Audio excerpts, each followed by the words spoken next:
ابو علی سینا جو علم طب کے بہت بڑے بانی ہیں، مسلم سائنسدان بھی ہیں، آپ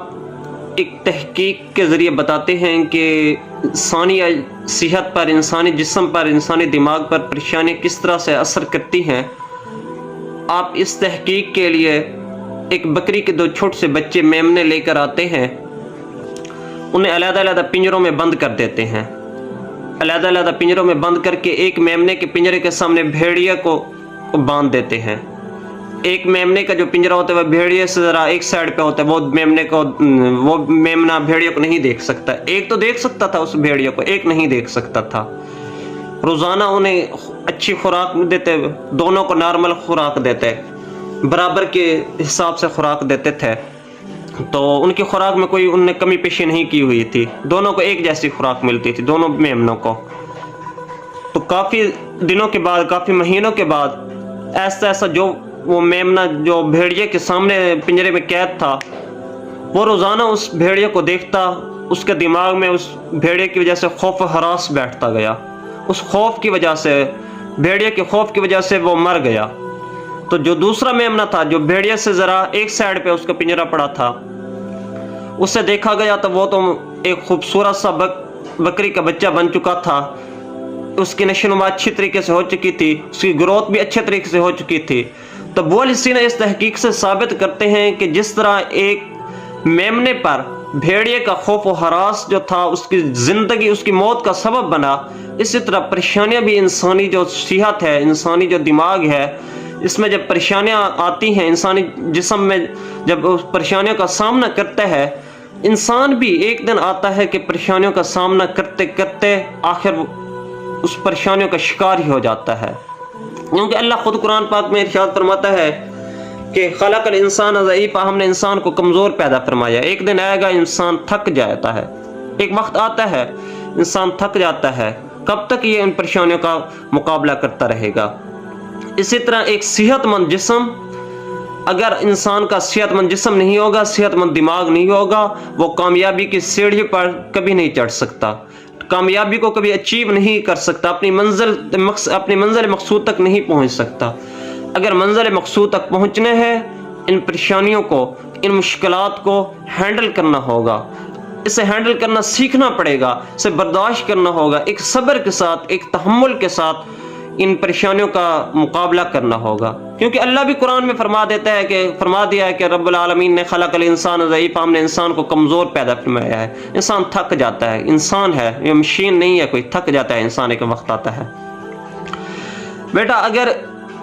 زندگی میں کامیاب ہونا ہے، ان پریشانیوں کا سامنا کرنا ہے، اس کے لیے تجھے اپنا رب چاہیے، اللہ کے بغیر تو کبھی نہیں کر سکتا۔ اگر اسپرچویلٹی کو نہیں اپنائے گا، روحانیت کو نہیں اپنائے گا، اس رب کے یقین کو اپنے ساتھ نہیں اپنائے گا، اس اعتماد کو نہیں بنائے گا، ہو جائے گا، اللہ دے دیتا ہے کہ انسان کے اندر پہ صبر بھی آ جاتا ہے، جب اپنے رب پر یقین کرتا ہے، اس پریشانیوں کو ہینڈل کرنے کا طریقہ بھی انسان کے پاس آ جاتا ہے، اس پریشانیوں سے نمٹنے کا انسان کے اندر ایک جذبہ، ایک ول ایک پیدا ہو جاتا ہے کہ میں نے اس پریشانی کے ساتھ کس طرح سے نمٹنا ہے۔ God give to think anybody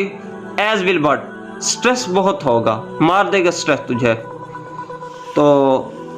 یہ رات کو کہنے کے لیے کہ اللہ مالک ہے، اللہ بادشاہ ہے، دیکھا جائے گا کیا ہوگا۔ اگر تو اپنے رب پر یقین کر گیا، رب کی ذات پر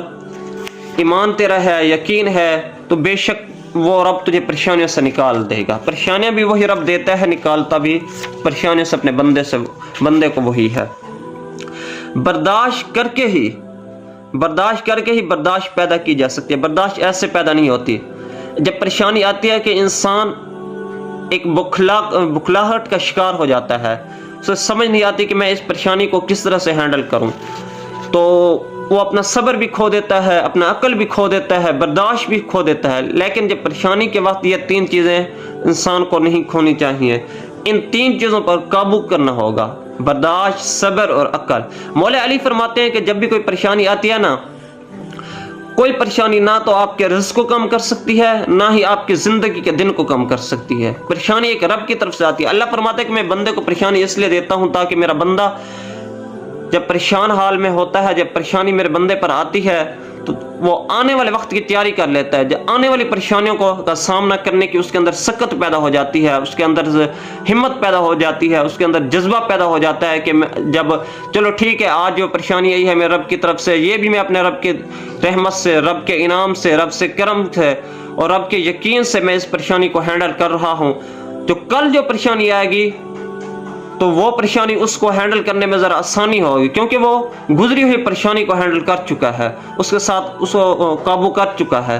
اسی وجہ سے پریشانیاں ایک رب کی ایک نعمت بھی ہیں, کیونکہ میرا رب ان پریشانیوں کے اندر انسان کو سکھاتا ہے, انسان کو زندگی کے اصول سکھاتا ہے, زندگی کے اصول انسان پر عیاں کرتا ہے.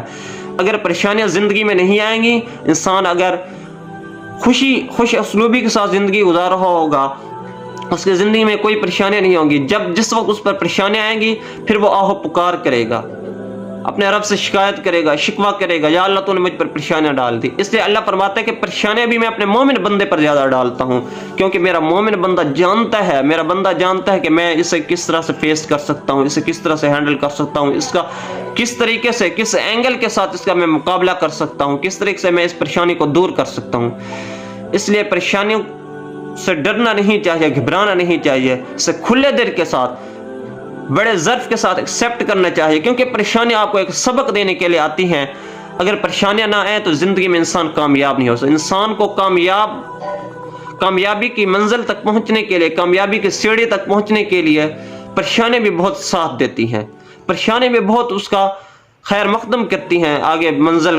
کے راستے پر. اس لیے پریشانی سے گھبرانا نہیں چاہیے, وہ رب ضرور پریشانیاں دیتا ہے اور دور بھی کرتا ہے انشاءاللہ.